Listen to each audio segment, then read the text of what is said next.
নমস্কার, অসিত কুমার সিংহ তবলা এবং মিউজিক টিউটোরিয়ালে সবাইকে স্বাগত এবং সবাইকে আশীর্বাদ জানাই। আশা করি সবাই ভালো আছো বা সুস্থ আছো। আজকে আমার ক্লাসে আমি আজকে একটু শিখল নিয়ে উপস্থিত হয়েছি। সবাই আমার ছাত্রছাত্রীরা এবং যারা খোল প্রেমিক যারা রয়েছেন তারা সকলে একটু অনুরোধ, স্যার একবার খোলের উপরে ক্লাস করুন। তাই আজকে একটু শিখল নিয়ে উপস্থিত হয়েছি। আজকে একটু শিখলের উপর একটু ক্লাস আমি করব। তো আগে একটু বলে নিই যে শিখল কাকে বলে। তো শিখল কাকে বলে না, শিখল খোলের আরেকটি নাম হচ্ছে মৃদঙ্গ। কিন্তু পাখোয়াজ কিংবা দক্ষিণ ভারতীয় মৃদঙ্গের সঙ্গে এর কোনো মিল অবশ্য নেই। খোলের সম্পূর্ণ কাঠামোই তৈরি হয় পোড়া মাটি দিয়ে, আর দুই দিক ঢালু হয়, এদিকেও ঢালু এদিকেও ঢালু ঢালু হয় এবং মধ্যস্থল পরিধিটা স্ফীত হয়, মানে বেশ উঁচু হয়। আচ্ছা, বাম এবং দক্ষিণ মুখ দুইটি চর্মাবৃত, মানে চামড়া দিয়ে ঢাকা থাকে এবং মধ্যভাগ গাবযুক্ত। এই চামড়া ঢাকা আছে এবং মধ্যখানটা গাব আছে, তবলার মতো একই। আচ্ছা, তাহলে গাব দিয়ে ঢাকা থাকছে। বাম মুখটি দক্ষিণ অপেক্ষা বৃহত্তম। আচ্ছা, বাম অংশটি, এই যে বাম মুখটির থেকে দক্ষিণ মুখটা, এটা যেটা ডান পাশ ছিল, এটা থেকে বাম হাতটা বৃহৎ, একটু বড় হবে। এটা যেমন ছোট, বাম দিকটা বড় হবে, বৃহত্তর। এই বৃহত্তর এই মুখের চর্মাবরণ চামড়ায় টানায় আট ভাবে সংযুক্ত থাকে। তাহলে এই মুখের সঙ্গে এই মুখ, যেটাকে আমরা ছোট বলি, ছোট দিয়ে টানা, যে ছোটগুলো দিয়ে টানা আছে, এই মুখের সঙ্গে এই মুখটা ছোট দিয়ে টানা আছে, চামড়া কাঁকর বা ছোট বলা হয়, দিয়ে টানা থাকে। ব্যাস। খোলের দক্ষিণ মুখের পরিধি মাত্র, এই যে দক্ষিণ মুখটা, যেটা হয় 3 ইঞ্চি কি 4 ইঞ্চি এইরকম হয়, এর বেশি হয় না। এবং সুর অতি তারায়, মানে অনেক উঁচু স্কেলে বাঁধা থাকে। এই হচ্ছে মুখটা, মানে সুরটা। কিন্তু এর বাম মুখটিকে অনেকটা বায়ার মতন শব্দ হয়। বাম মুখটা, এই যে বাম যে এটা আছে, এটা বায়ার মতো, আমাদের দিকিতে যে বায়াটা আছে সেই বায়ার মতো আওয়াজটা হয়। আচ্ছা, শব্দ হয়। খোলের বৈশিষ্ট্য এই যে এতে তবলার মতো সুর বাঁধা আমাদের কোনো ব্যাপার নেই। এর কি বৈশিষ্ট্য, যা বাঁধা আছে, যে বাঁধা আছে তবলার মতো আমাদের সুর বাঁধা আমাদের তবলাতে বাঁধতে হয় স্কেলটা, কিন্তু এতে কোনো বাঁধার ব্যাপার নেই, অমনি উঁচু স্কেলে থাকলেই হয়। আচ্ছা, সাধারণত মানে প্রধানত কীর্তন গান বা ভক্তিগীতি গান বা উচ্চাঙ্গ সঙ্গীতে এই খোলটা ব্যবহার হয়েছে, এবং রবীন্দ্রনাথ ঠাকুরের গানেও কিছু কিছু গানে খোল সুন্দরভাবে ব্যবহার করা হয়েছে। আর কি হয়েছে না, মণিপুর নৃত্যে খোলের কিন্তু বাদ্য আমরা দেখতে পাই।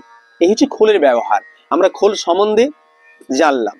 তো আজকে আমি খোলের প্রথমে যেটা শিখতে হয় সেটা হাত সাদার বোল, যেটাকে আমরা তবলাতে হাত সাদার বোল বলি, খোলের ভাষা সেটাকে হাতুটি বলা হয়। কি বলা হয় না, হাতুটি, মানে আমরা হাতের দ্বারা যে হাতটা সাধারণ করতে তাকে হাতুটি বলে, প্রথম বোলটাকে হাতুটি বলা হয়।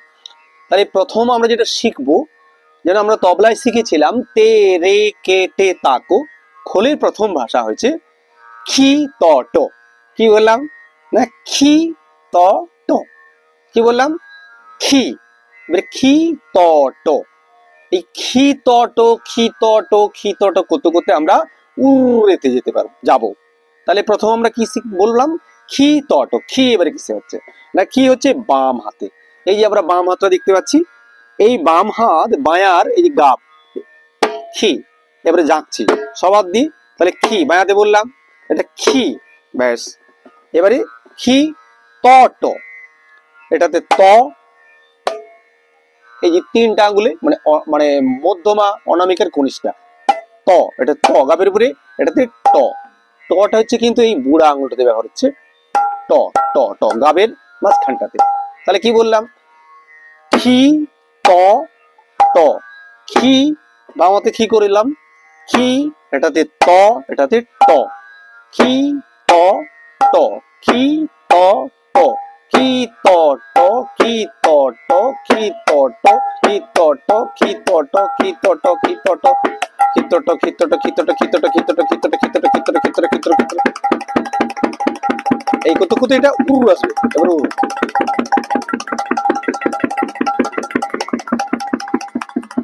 বুঝা গেল আবার দেখাচ্ছি তাহলে কি বললাম খি বামাতে চেপে গাবের উপরে সবাগুলি খি এটা তো একদম খি হলো ডানাতে ত গাবের ত এটাতে ট ট এইটাতে এইটা লাগছে ত ট ট ট গাবের উপরে তাহলে খি ত ট খি ত ট খি ত ট খি ত ট খি ত ট খি ত ট খি ত ট খি ত ট খি ত ট খি ত ট খি ত ট খি ত ট খি ত ট খি ত ট খি ত ট খি ত ট এবার আমরা উরুতে যাচ্ছি উরু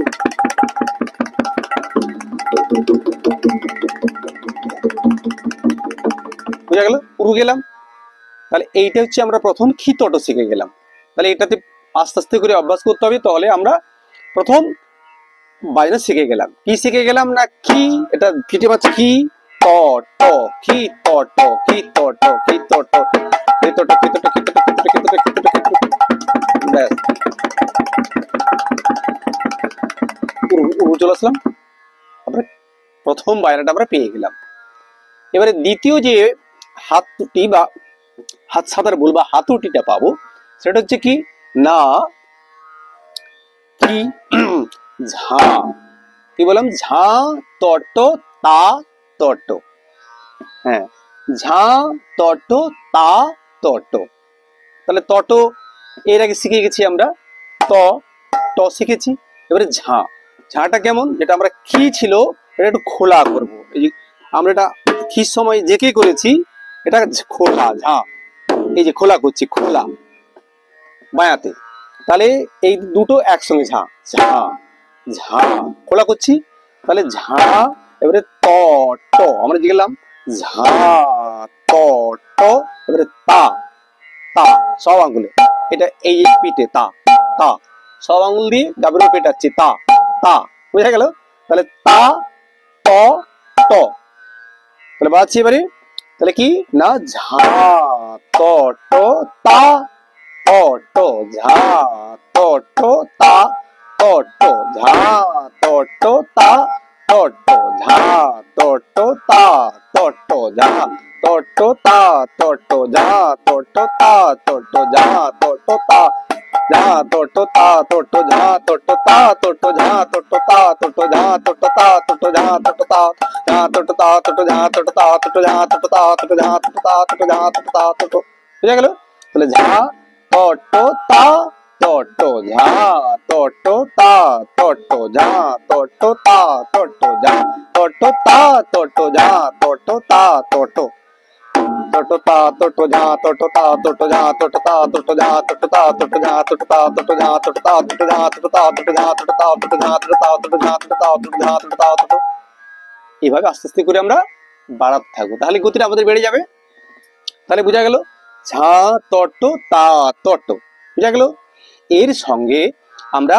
3 নম্বরে যেটা আছে সেটা ওর সঙ্গে যোগ করে দিই একসঙ্গে যোগ করেও বাজাবো সেটা কি না তারপরটা দেখো ঝা ধা টট তা টট খেটি তা খেতে রা খেটে হলো দাঁত একসঙ্গে বললাম দাঁত ধেই টট টট খেটি তা খেতে রা খেটে এবারে ঘের ঘে না ঝা ঘেরটা কিরকম না বাঁ হাত থেকে ঘে একসঙ্গে ঘের ঘের ঘের ঘে না ঝা ঘের ঘে না ঝা ঘের ঘে না ঝা 3 বার বাজছে ঘের এ এর এই যে ঘোরাচ্ছি আমি ঘের ঘের ঘে না ঝা ঘের ঘে না ঝা ঘের ঘে না বুঝা গেল একসঙ্গে ওটা বাজাচ্ছি দেখো কেমন হবে না ঝা টট তা টট ঝা টট তা টট তা দেই টট টট কিটি তাকি তেরে খিট ঘের ঘে না যা ঘের ঘে না যা ঘের ঘে না যা বুঝা গেল এই ছিল আজকের খুলের প্রথম হাতুটির বল এইগুলো আস্তে আস্তে করে তোমরা অভ্যাস করবে খুললে দেখবে আস্তে আস্তে করে খুললে তোমরা সুন্দর বাড়াতে পারবে খোল এবং ভালো লাগবে। তাহলে প্রথম হাতুটি আমি কি বললাম না, প্রথমে খি তট দিয়ে শুরু করেছি। প্রথম হাতের বোল খি ত ট, এটা বাড়াতে হবে খি ত ট, খি ত ট করে বাড়া থাকলে তারপরটা দ্বিতীয় যেটা দেখালাম ঝা ট ট তা ট ট, ঝা ট ট তা ট ট। এবারে দাঁত ধেই, দাঁতটা জেকে দাঁত ধেই তট ট ট কিটি তাকিতে রে কেটা ঘের ঘেনা যা, ঘের ঘেনা যা, ঘের ঘেনা। বুঝা গেল? ধা টোট তা টোট দাঁত ধেই টোট টোট কিটি তাকিতে রে কেটে ঘের ঘেনা যা, ঘের ঘেনা যা, ঘের ঘেনা। আশা করি তোমরা বুঝতে পেরেছো। আজকের ক্লাস আমি এখানেই শেষ করব। আগামী ক্লাসে পরে হাতুড়িগুলো যেগুলো আছে সেগুলো আমি শেখাবো। আশা করি তোমাদের ক্লাসটা বুঝতে কোনো অসুবিধা হবে না। আর যদি অসুবিধা হয়ে থাকে আমার কমেন্ট বক্সে তোমরা লিখে নিশ্চয়ই জানাবে, তাহলে আমি আবার ঘুরে তোমাদের বোঝানোর চেষ্টা করব। আর খোল প্রেমিক যারা আছে তারা আস্তে আস্তে করে এই ক্লাসগুলো সকলের সঙ্গে শেয়ার করবে এবং সাবস্ক্রাইব করবে, এই আশা আমি করব। যদি ভালো লেগে থাকে সবাইকে আমার পক্ষ থেকে আন্তরিক প্রীতি শুভেচ্ছা জানিয়ে আজকের ক্লাস শেষ করলাম। নমস্কার।